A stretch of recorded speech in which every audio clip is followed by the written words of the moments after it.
point there, and that is that Mr. Peshev kind of failed.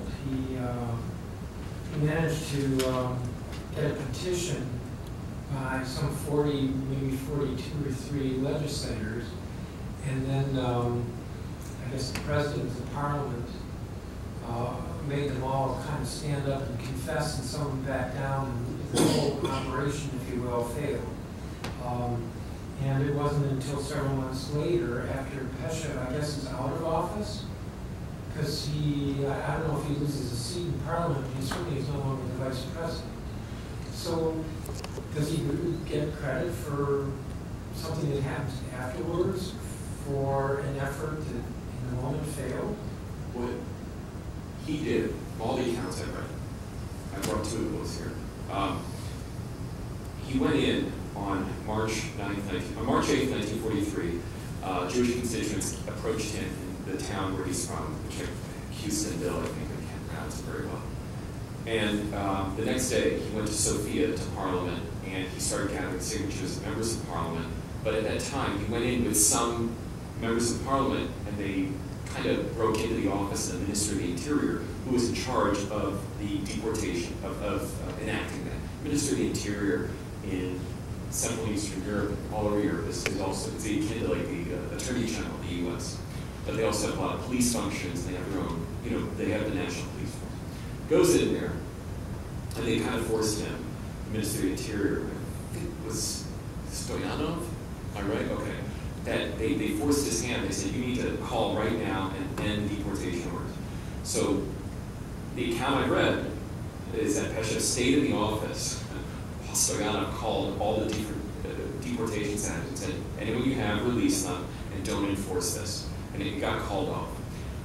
Then there was this 2-week time, and you can jump in that I think he was lobbying the other members of Parliament to get them together at the same time. They were getting, the church was then getting involved, and people were getting involved. And then basically and then it was the 24th of March, he got thrown out of government. If I may, Councilman Member Mendelson, let me make a few remarks to clarify what was happening when Peshev was still in power.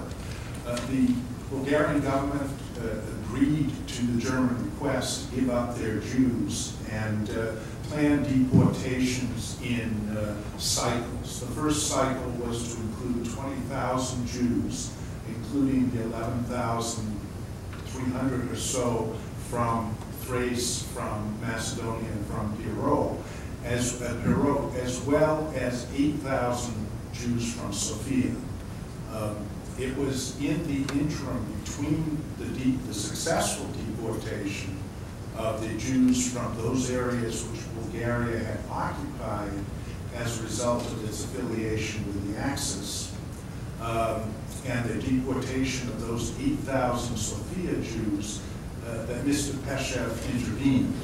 And his intervention put a halt to the deportation of the 8,000 Jews and had the effect that the whole plan for deportation of the Sofia Jews was delayed.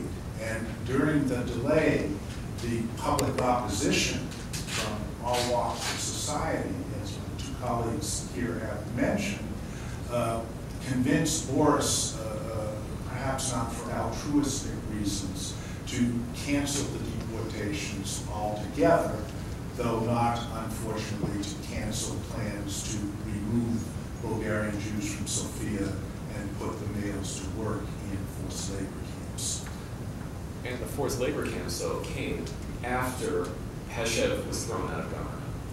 So I think we call that the euphemistic term is